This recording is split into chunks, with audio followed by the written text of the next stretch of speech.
Berbagai expectations of many people.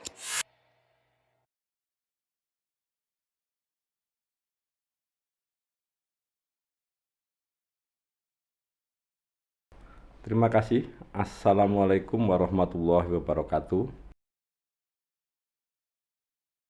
Eh, Menjawab pertanyaan seputar literasi, saya kira kondisi kita belum mengalami perubahan yang signifikan.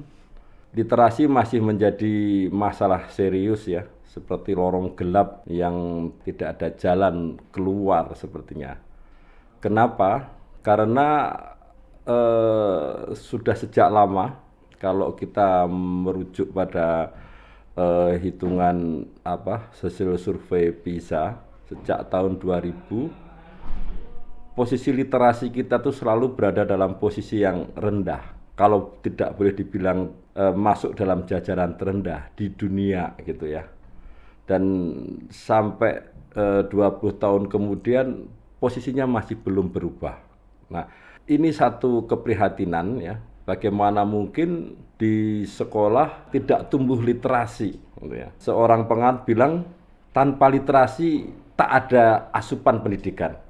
Walaupun orang tiap hari ke sekolah, tanpa literasi tak ada asupan pendidikan. Nah, tentu ini sangat memprihatinkan sekali gitu ya. Agak susah dibayangkan ya bagaimana mungkin selama 20 tahun, setidaknya 20 tahun ya, sebelum tahun 2000 belum ada ukuran-ukuran seperti PISA misalkan, tapi setidaknya setelah tahun 2000 ukuran literasi kita terendah di dunia. Nah, ukuran 18 atau sampai 20 tahun itu hampir boleh dibilang satu generasi ya. Artinya apa? Satu generasi kita itu mendapatkan asupan pendidikan yang rendah, asupan literasi yang rendah. Sementara itu, untuk menghadapi zaman sekarang ini, ya, menghadapi masa depan nanti, menghadapi era persaingan global, ya, yang sangat ketat ini, tentu mau tidak mau soal literasi itu menjadi pokok ya, soal literasi menjadi vital, gitu ya. Jadi kita memahaminya sepanjang 20 tahun ini ketika literasi kita rendah, artinya apa? Satu generasi kita hari ini itu sekali lagi asupan pendidikan atau asupan literasi kita itu amat rendah. Dan hari ini, generasi kita hari ini itu yang kelak akan memimpin kita 10 atau 20 tahun yang akan datang. Tentu mereka lah ya. Mereka lah yang akan menakodai bangsa ini, mereka yang akan menakodai atau memimpin republik ini. Tetapi pada saat yang sama, mereka tidak memiliki atau kekurangan asupan literasi atau asupan pendidikan. Nah, inilah yang nanti akan terjadi di 20 tahun yang akan datang. Kemudian kita bertanya, lalu bagaimana kita akan bersaing dengan dengan bangsa-bangsa lain di dunia ya.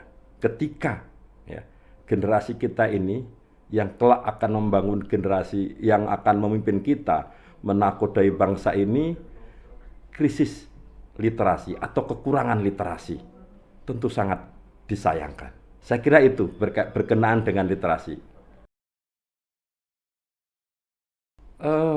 Kalau ditanya mengapa literasi kita rendah, ini pertanyaan yang serius sebenarnya dan yang mendasar untuk bangunan sekolah atau bangunan pendidikan gitu ya. Literasi itu jiwa pembelajar ya, daya belajar ya. Orang yang memiliki jiwa pembelajar ya, orang yang memiliki hasrat ingin tahu ya, hasrat ingin menemukan dalam banyak hal karena ada penasaran, karena ada yang ingin diketahuinya ya. Itulah sebenarnya lebih pada itu spirit literasi. Nah, karena daya pembelajar itu tadi, karena hasrat ingin tahu ya, hasrat belajar yang tinggi, dia membutuhkan jawaban. Nah, jawaban itu bisa dicari melalui apa saja, misalkan melalui bertanya pada guru, melalui bertanya pada orang yang punya pengalaman, atau melalui buku. Buku itu pun bisa yang manual ataupun digital. Nah, tetapi elan itu ada pada jiwa pembelajar. Nah, sebaliknya, jika jiwa pembelajar itu tidak tumbuh, tak ada hasrat ingin tahu, tak ada hasrat bertanya, ya, tak ada hasrat untuk mencari. Kalau yang terjadi demikian, apa artinya? Artinya, ya mereka tidak butuh tidak butuh ingin tahu, tidak butuh membaca. Ya. Pada kondisi kayak gini, mereka yang tidak memiliki jiwa pembelajar, adanya perpustakaan, ya tidak menarik gitu ya. Perpustakaan seberapapun lengkapnya, bagi orang yang tidak memiliki jiwa pembelajar, ya itu tidak berguna. Mereka tidak tertarik datang ke perpustakaan gitu kan. Bahkan tak hanya yang manual ya, misalkan kayak perpustakaan dengan segala isinya, ya.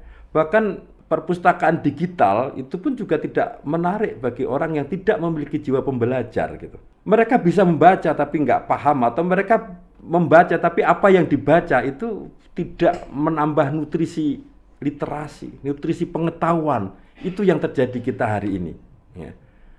Nah, mengapa demikian? Ya karena kita gagal, ya sekolah kita, lembaga pendidikan gagal menumbuhkan jiwa pembelajar atau semangat pembelajar, merangsang agar orang berpikir, kemudian bagaimana di sekolah itu menjadi wahana yang sangat menyenangkan untuk memenuhi dahaga ingin tahu dan lain sebagainya. Kita lihat bagaimana setiap anak itu sebenarnya sejak kecil mereka punya hasrat ingin tahu yang tinggi. Semua dipertanyakan, semua dicoba, dieksplorasi gitu ya. Dengan melalui bermain atau bertanya pada siapapun, ini apa, itu apa, ini apa, dan lain sebagainya. Tetapi semangat pembelajar itu mati justru ketika mereka mulai sekolah. Ya. Coba diingat-ingat aja kalau kita sejak bersekolah dulu. Sekolah itu kita tuh seperti botol kosong gitu ya. Sekolah itu bukan menganggap setiap manusia itu punya pengalaman yang dia itu sudah melalui proses panjang dengan pengalamannya, dengan proses belajarnya selama ini di lingkungannya, tetapi tiba-tiba di sekolah dia seperti botol kosong yang harus diisi. Dan seorang guru, dosen selalu menganggap yang namanya murid atau mahasiswa itu kayak botol kosong yang selalu harus diisi.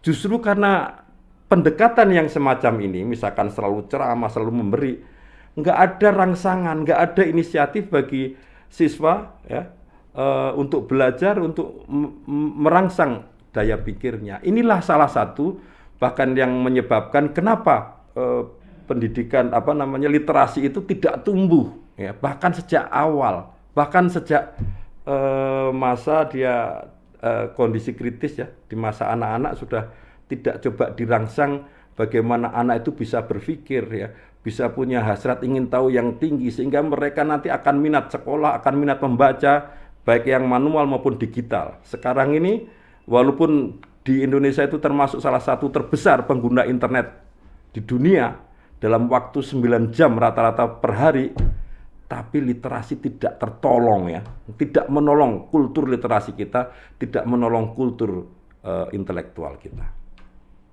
Saya kira itu.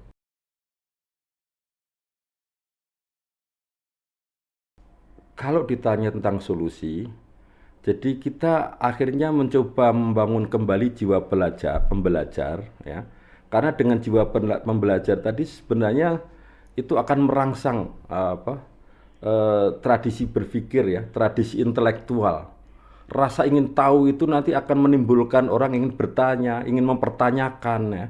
Dan itu harus dipelihara ya, mulai sejak anak dari sekolah dasar sampai di perguruan tinggi ya. Jadi kita sebagai bagian dari perguruan tinggi hendaknya menumbuhkan tradisi pembelajar ini. Jangan sekali-kali menganggap anak sebagai mahasiswa sebagai botol kosong yang selalu harus diisi. Bahwa mereka itu sudah punya pengalaman, banyak pengalaman, mereka juga punya banyak pengetahuan sepanjang perjalanan dia, dan itu harus jadi modal bagaimana dia merangsang cara berpikir itu. Dan sekali lagi, tradisi intelektual harus kita kembalikan, kita tumbuhkan kembali, apalagi di dalam dunia kampus, ya. Sehingga bagaimana mereka kuliah itu tidak lagi sama dengan waktu di SD duduk kemudian mendapatkan ceramah yang begitu rutinitas seperti itu, tetapi bagaimana dengan sekarang hari ini banyak sekolah-sekolah jenis baru, entah itu sekolah Google, sekolah YouTube, apalagi sekarang ada sekolah-sekolah chatbot, ya, ada Bard, ada Microsoft Bing, ada ChatGPT. Itu semua adalah sarana belajar yang sangat luar biasa, yang sangat kaya. Nah, hidupkan kembali, merangsang bagaimana mereka menjadi jiwa pembelajar, rasa ingin tahu yang tinggi.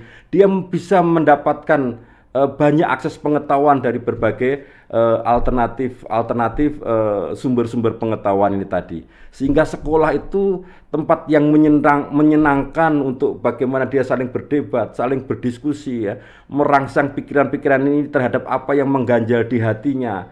Nah, posisi-posisi dosen, posisi guru itu menjadi fasilitator agar ada kegairahan belajar, ya. Kalau semacam ini, sekolah semacam ini, pendidikan semacam ini akan sangat suasana sekolah, suasana belajar akan sangat indah sekali. Seperti apa yang dikemukakan Ki Hajar Dewantara, sekolah itu adalah taman, ya. Taman itu adalah tempat yang menyenangkan.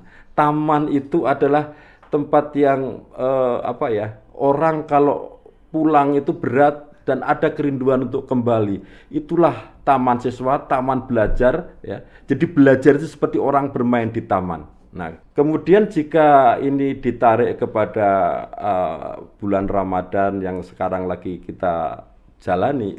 Nah, Ramadan itu sebenarnya bulan belajar, gitu, ya. Kalau kita mengingat bagaimana ayat pertama Al-Quran, dan ini juga di bulan Nuzulul Quran, ya. Ayat pertama adalah Iqra, bagaimana ini satu pesan bahwa kita harus banyak membaca, ya, membaca gitu kan. Membaca alam, membaca kehidupan, membaca diri kita, ya. Membaca juga salah satunya membaca teks, membaca buku, membaca bermacam-macam. Jadi mungkin membaca itu adalah bagaimana orang itu akan berisi, gitu, ya. Orang itu akan kaya dengan literasi, ya. Orang akan kaya dengan ilmu, ya.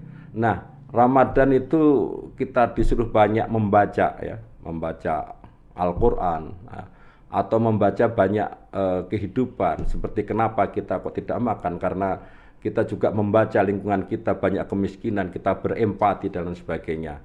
Nah, kita membaca Quran berlomba-lomba dan lain sebagainya, tetapi kita berharap Quran itu memang bagaimanapun juga membaca tadarus, setiap hurufnya itu adalah berpahala. Tetapi satu hal yang perlu dipahami bahwa Quran itu hudal linnas, ya, hudal lil muttaqin, adalah petunjuk, ya, adalah solusi atau jawaban yang menjadi rahmat, gitu, ya, menjadi solusi atas kehidupan ketika kita hanya banyak membaca teks, ya, tanpa memahami apa isinya, apa pesan Al-Quran itu sendiri dalam kehidupan. Saya kira itu. Terima kasih. Assalamualaikum warahmatullahi wabarakatuh.